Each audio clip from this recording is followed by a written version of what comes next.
This is Long Way to the Top, and I'm your host, Shane Bryan. In the words of the immortal AC/DC, it is harder than it looks. These interviews will give you a glimpse into the lives of the artists that we've sung along with, danced and rocked out to. Some go deep into their past and others celebrate their recent releases. But all of them show that regardless of who you are, it's always a long way to the top.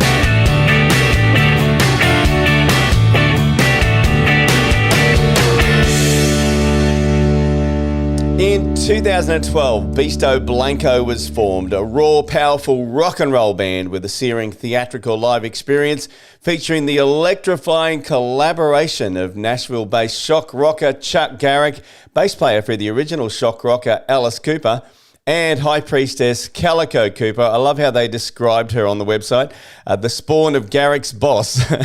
I am joined by Chuck Garric today. And Chuck, welcome to the show.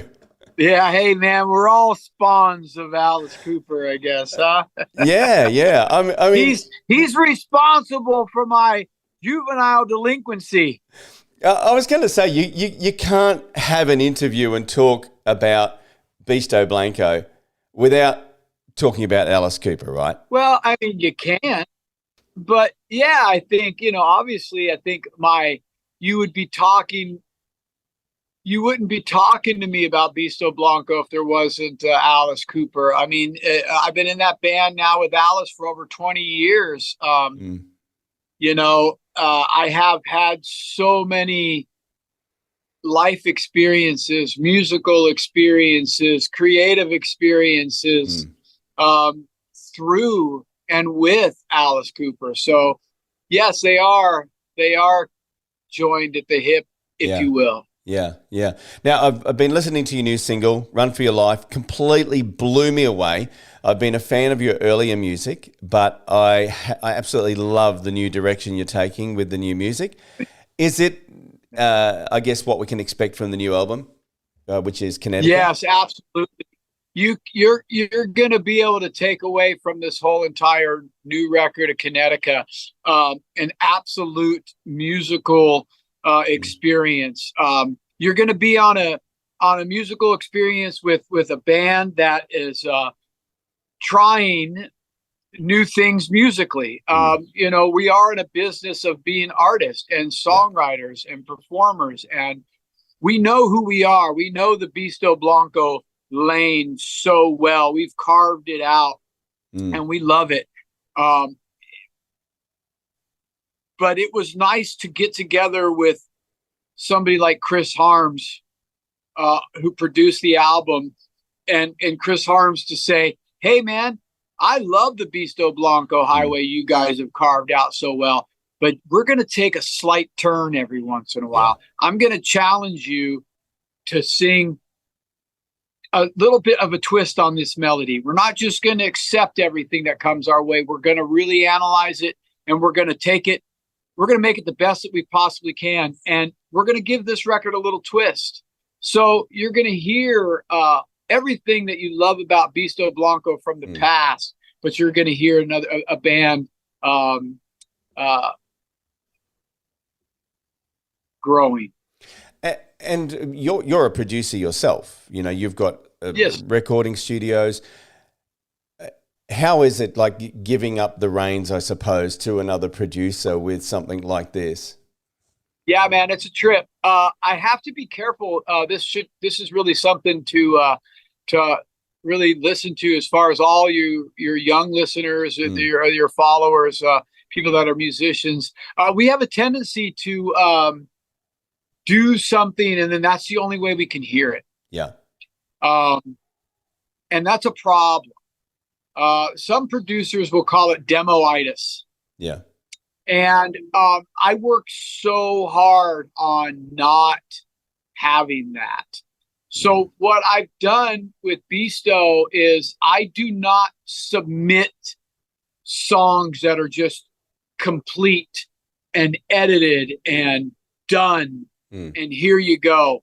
I really only am focusing on, these are the potential lyrics, and this is the potential melody, and this is the potential riff.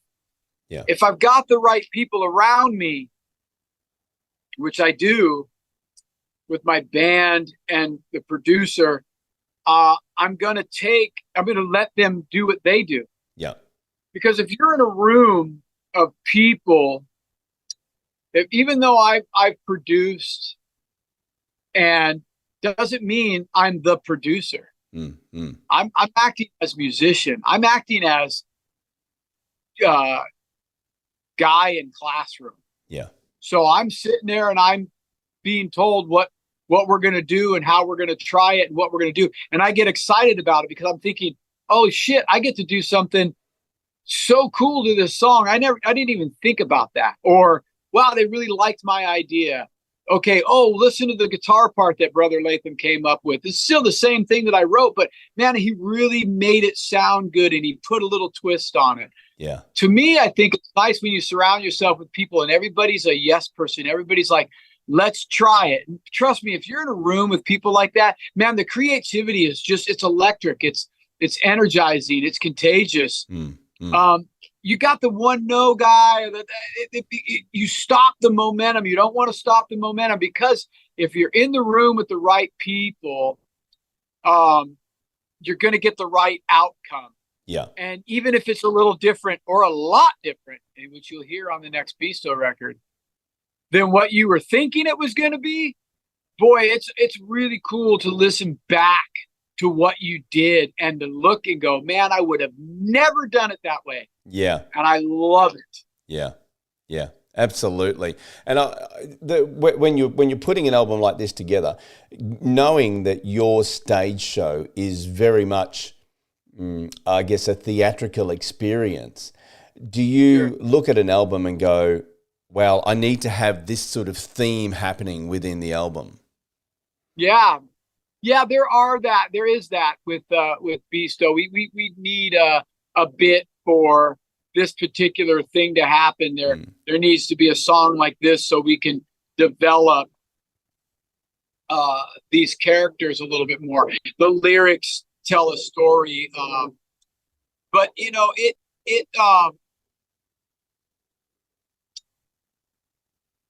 Beasto theatrically to me is 4 guys or girl up there creating art. And we don't need all the props to be theatrical. Yeah. Calico Cooper is, in my eyes, one of the best stage performers in the business. Yeah. She draws your full attention. She is in it. She has checked out. She is on that stage, and man, she's going for it. She is a sensational performer. So we don't need all that stuff, but it's at our disposal. So we have things that give it the true terminology theatrical. But to me, theatrics is a live experience. It doesn't have to have all the bells and whistles. So we try to always gear ourselves for the energy of the music first, the energy of the music lyrics, and us up there telling the story. And I think that talking about the theatrics and mentioning Calico, I think that's a really important factor in the growth of Beasto, because I believe it was you that actually said, you know what, if you can't sing, pretend you can sing. You know what? Hey, that is true. Calico's calling me right now. I think she might want to join. Yeah, hold on absolutely. 1 second. And then there were 3. Hi, Calico. How are you? I'm good. Sorry, I had a big girl meeting I couldn't get out of. Now we're here. I was just talking about you too. That's weird. We were Really? Yes, we were. We were talking about the fact that I guess this Beasto Blanco has really been you finding your voice, and to the point where Chuck actually said, you know, if you don't think you can sing, then just act like you can sing. Yeah, basically, I've been an actor for so long. I was like, it shall be my greatest role, and it turns out that I could sing. And the types of voices that were coming out of me are really like really featured on Connecticut on this record. You know, I've been telling one of my favorite stories is in the song Run for Your Life, our single that just came out. There's a part where I hold the note, run for your life. Yeah. And Chris Harms had intended it to be me holding that note all the way through. But I got to the end of where my breath could hold. And rather than give up in true Beasto fashion, I just dug my nails into my hands. And what came out was the sound you hear, that scream. And it was like money. That was it. But I didn't even know that noise could come out of me. Yeah. Yeah. And it's my favorite part of the song. It's interesting, though, too, because, you know, we were just talking about how you own a character. And in Beasto Blanco, it's Machine Girl. In Alice Cooper, it's Nurse Rosetta, who, I mean, you know, let's face it. I mean, she was responsible for killing Alice. I mean, she's a terrible, wicked person. And you hate her. You absolutely hate her. With Machine Girl, you love her. You want her to just survive and get through this. Yeah, I think that's a very on purpose change. Like as far as like the way I went about it is what's missing here. So for Alice, you know, he's always been the bad guy, right? He's always been the kind of the villain. And I thought, what if I played the nurse instead of like, you know, like a damsel, you know, in distress or whatever? What if I made the audience hate her 20 times worse than Alice? And a real big ask is to ask to create a villain that you want to root for the villain to kill, right? And there has to be a shitload of arrogance and stuff that's brought to it for you to root for someone to get, you know, to get clipped. Yeah. And so I was able to explore that in all the years with Alice. With Machine Girl, that's more of a peek into like my real heart. The girl that you're seeing up there with the cuts and the scars and the bruises is sort of like what's left over after life has like kicked you around and whatever. And you stand back up with all the scars and the smeared makeup and the bruises. And I say, I'm ready. I'm ready to go again. Let me go again. And kind of push through, run for your life, like kind of head first through the glass pane. And I think people like that. They root for that. And so the irony is Nurse Rosetta was very pretty. You know, she was very done pretty, whatever, and we hated her. Machine Girl is beat up and unhinged and whatever, and you love her. Yeah. And you want her to win. I think that's such a great look into the human psyche. Yeah, I love it. I also love the lyrics in the song, and you know you're really pushing some positive stuff there. You know, when the world starts to chase you, pick up the pace, live for the race, be the hunter, not the prey. I mean, you're basically saying just just get over what you're going through and just do it. It's not so much that, it's turn it around. Yeah. Turn around what you're going through and really look at it differently.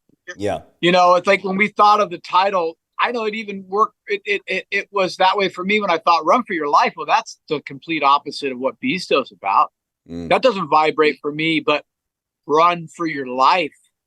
Now that vibrates for me. Yeah. Because that to me is taking control.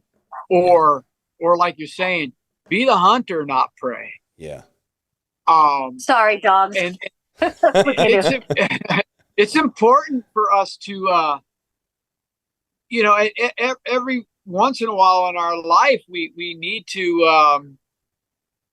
have a cheerleader, you know, and maybe there's these lyrics you heard at one particular time that will champion you. Because God knows, you know, we're up there on stage and when we feel empowered and we feel, you know, like, hey, we're ready to take this thing on, because I've got these guys behind me that if there's going to be a bar fight, I know who the four people I'm picking. Yeah. You know, or if there's going to be, if I need someone to come pick me up, that I know who's going to do it and they know who's going to pick them up.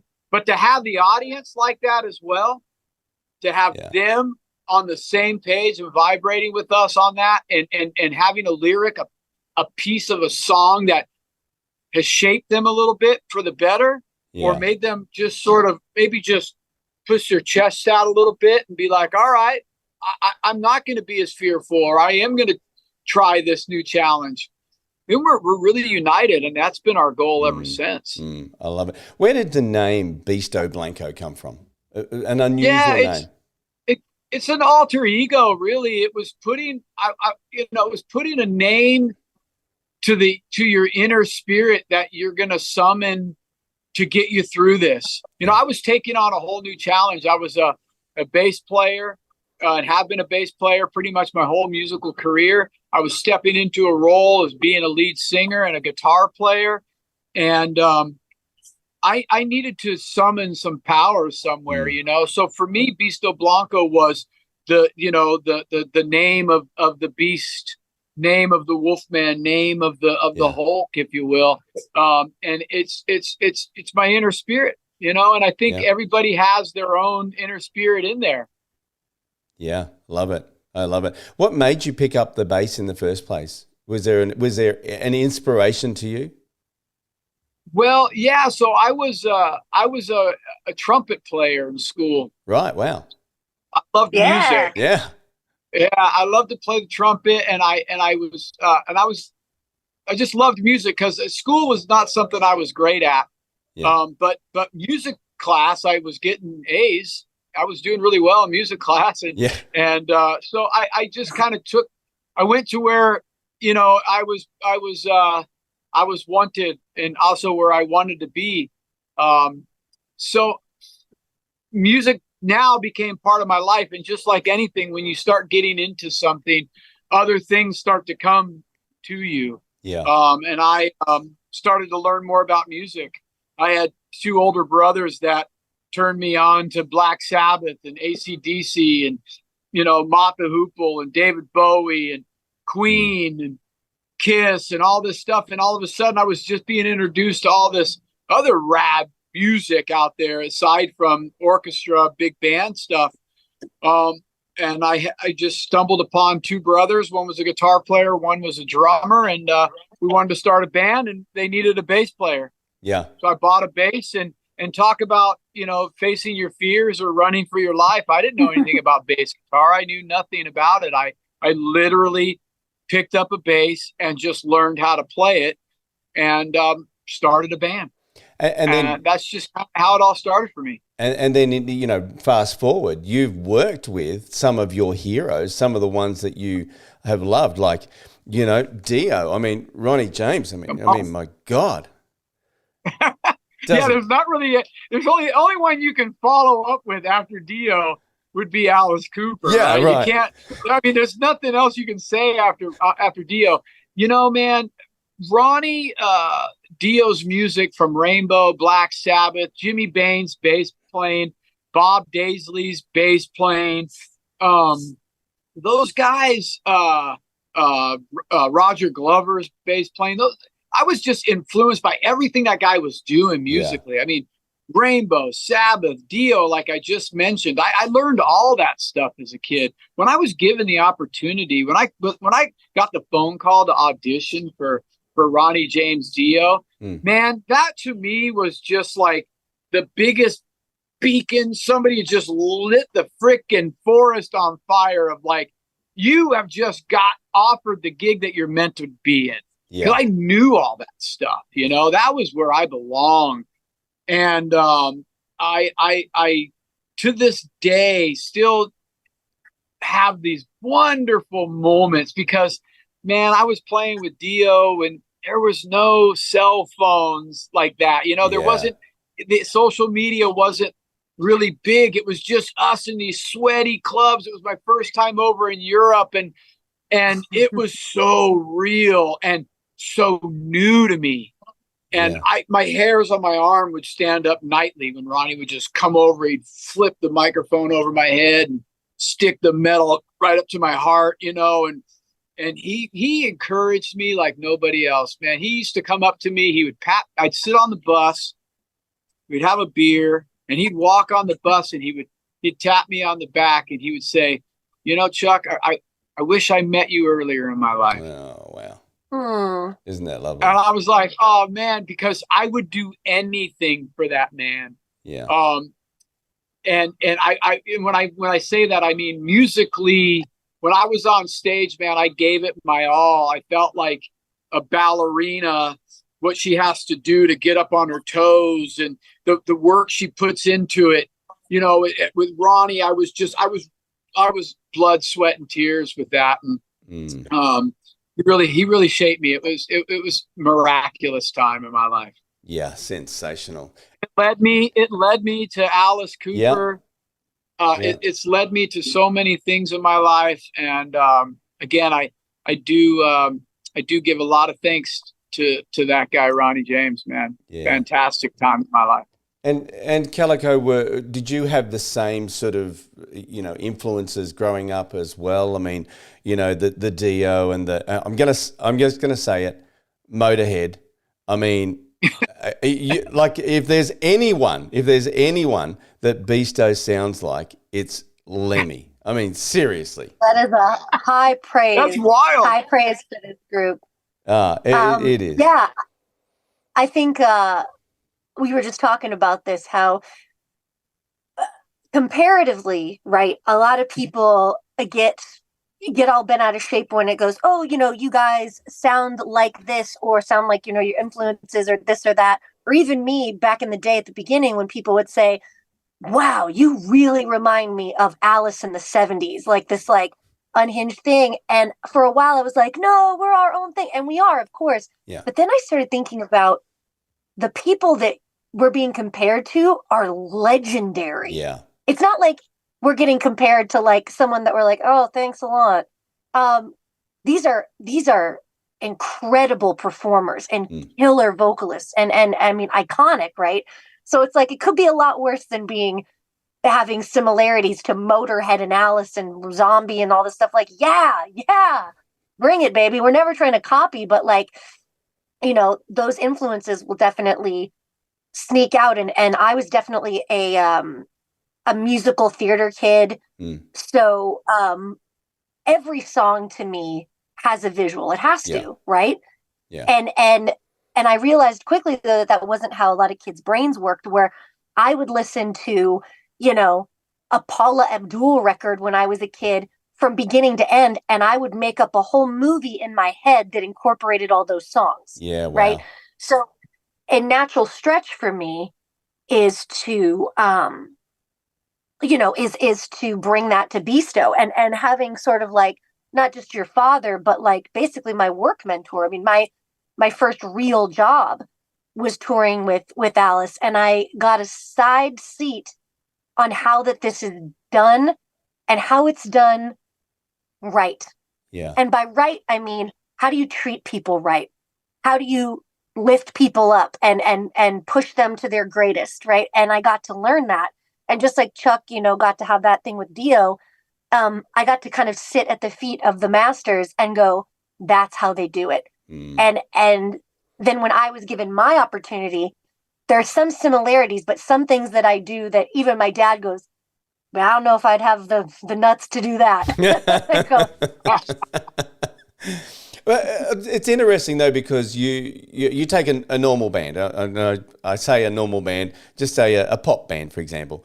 Right. You know, when Matchbox 20 go out and perform, they're Matchbox 20. When they come off stage, they're still Matchbox 20, right? Whereas what you guys have managed to do is create personas that you can, and the question is, do you leave those behind at the end of the night when the lights go off and you go backstage or you go back home? Do you leave that behind? Should I tell him or go on? I think I'm going to tell him. I'm going to tell you. I think you go. So we have this, we kind of have this thing, right, where Chuck and I have talked about how the people that you're talking to right now are actually more of our characters.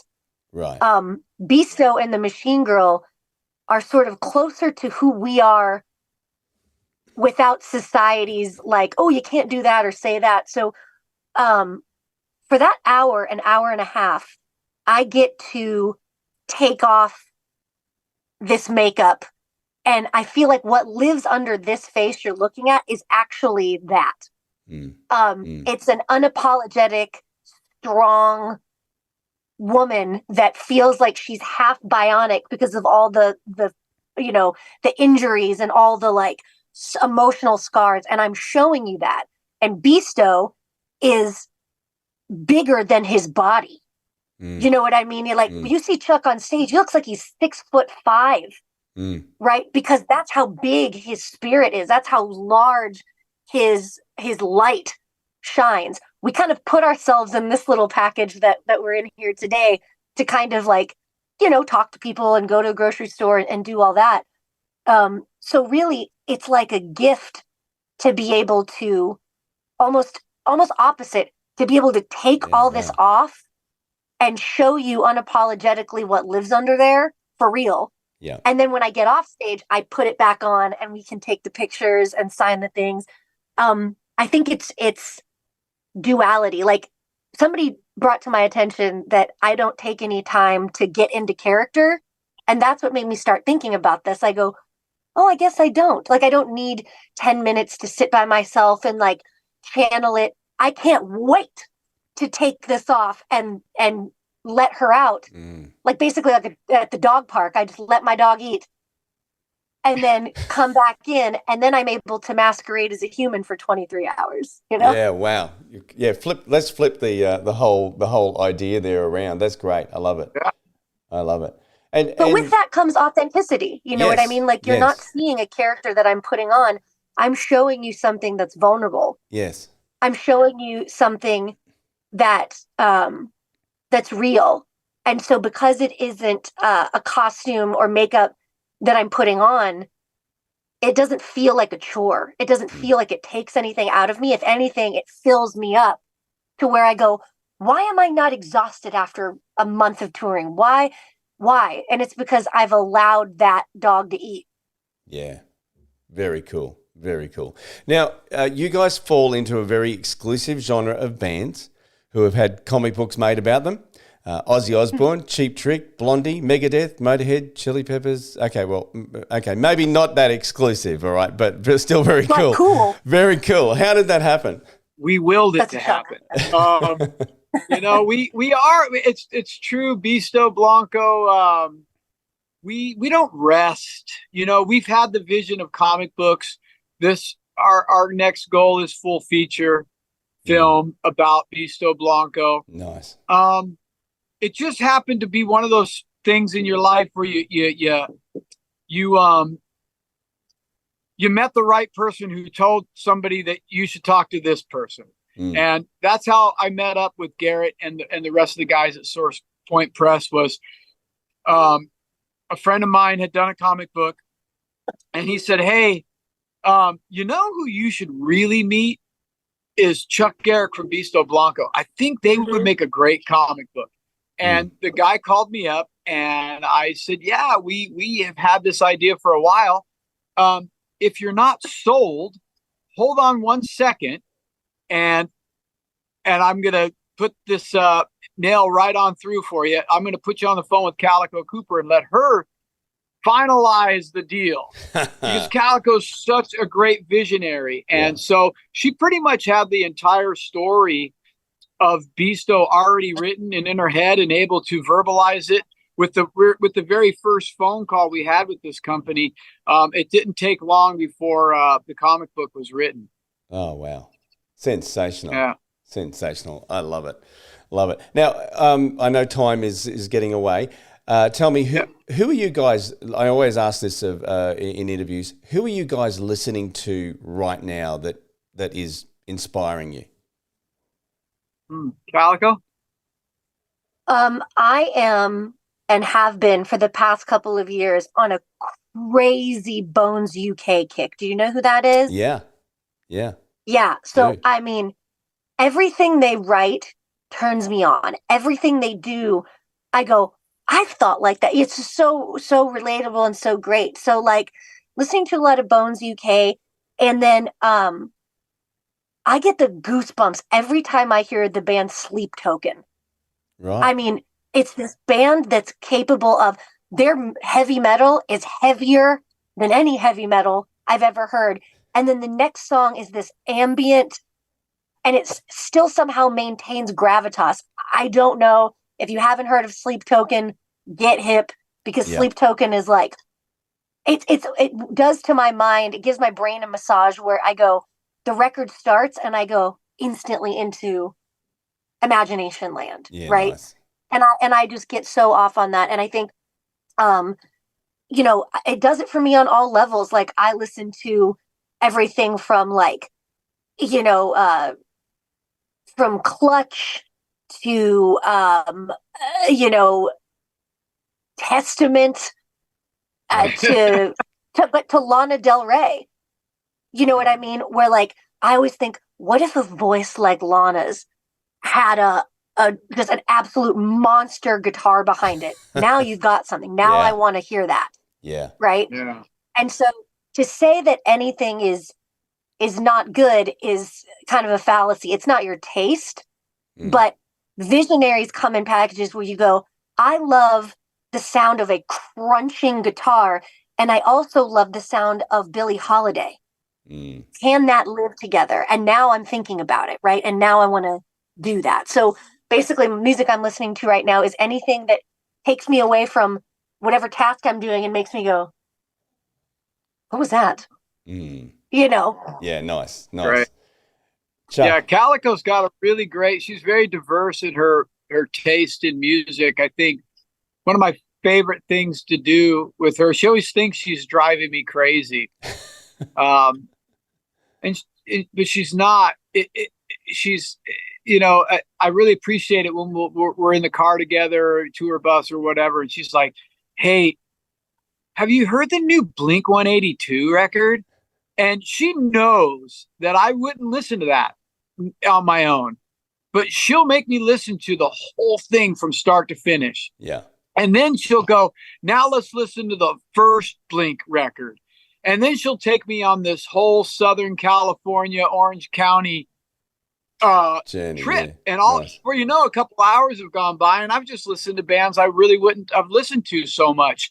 And then I find myself, you know, when I'm wanting to step away from the music that is going to inspire me to write, sometimes I just want to listen to music. I don't want to be inspired to write a song. I have a tendency to get, I really love the doom metal stoner rock stuff, but stoner rock is stoner rock. Yeah. I will love, Uncle Acid and the Deadbeats. I just was listening to them the other day, and it's just this lo-fi. I love the harmonies. I love the vocals. I love the guitar riffs. They're just so great, so meaty. I love them so much. And then I'll turn around and listen to Royal Blood. Right. Yeah. I try to just listen to the spectrum and everything in between. I'm also just a big fan of going back and revisiting albums. Yeah. Now that I have 4 albums out of my own, and I've toured so much, and I've listened and learned so many songs in the last 20, 25 years, that I'll go back and listen to records that kind of I played, but I didn't really dive into. So I started to listen to the first Tool album again. Oh, very cool. Which is so great, right? And just kind of dive in. And what made me get into Tool was I started to listen to Jesus Christ Superstar. Yeah. And I put it on Spotify, and I accidentally put on the demo versions of the song. So when I heard the song that Judas sang, I was like, whoa, this sounds like Tool. Right. The vocal phrasing and Maynard's approach to that, I bet he listened to this. Yeah. So I would listen to that, and then I went back and listened to Tool. And so I've been kind of just getting into that whole trip a little bit. If you love Tool, then you definitely have to check out an Aussie band called Cog. They've just, I know of them. You know of them? Yeah. Sensational. Yeah, sensational. Just did an interview with them. Great. Really great. Yeah. Yeah. Now, are you guys touring with Alice in April in Australia? I will be with Alice in April in Australia. Yeah. Sadly, the Machine Calico, Girl won't be there. Yeah, Calico's doing a TV show, so Calico will be there. I was hoping that there would be a chance of a sideshow in Australia with Beasto. But Oh man! I'll we tell you want to what. come correct. Like we want to come to Australia with the full Beasto guns loaded, and just unleash it, because I feel like Australia really gets it. Like Cog, Beasto, like they get what the message is. They just naturally get it, and it's written for people with the mindset, like I've found a lot of Australian friends that I have sort of have like a life motto, a work, the mind body work connection. Like all of that is very Australian. It's very much that, and I think we would just go over there and just enjoy the hell out of it. So this is how we do that, interviews and meeting other Australian bands and getting plays on Australian radio. I mean, that's how Beasto is able to come over there. So thank you for the interview, because this is what helps us able to go. Yeah. Fantastic. Thank you so much too, bud. And thanks for your time. Thanks for the interview. And like we've been telling everybody, have your listeners, check out the video, like, subscribe, all that stuff. I hate saying that, but you have to nowadays. They got to do all the stuff on Spotify. Yeah. Let the promoters know that don't give them a choice, man. Let's demand Beasto comes over to Australia, and let's make this thing happen. Absolutely. I'll pop all the links on the description, and thank you guys for joining me on the show. It's been an absolute pleasure. Thank you. Cheers, Thank you so much. Thank you. Great interview. Talk to you in a bit. Thank you. Bye. Bye. Talk later. Bye-bye. Hit plus or follow to subscribe to the podcast, and head over to Facebook at The Long Way to the Top Podcast and give us a like. Keep on rocking, and I'll catch you on the next episode of Long Way to the Top.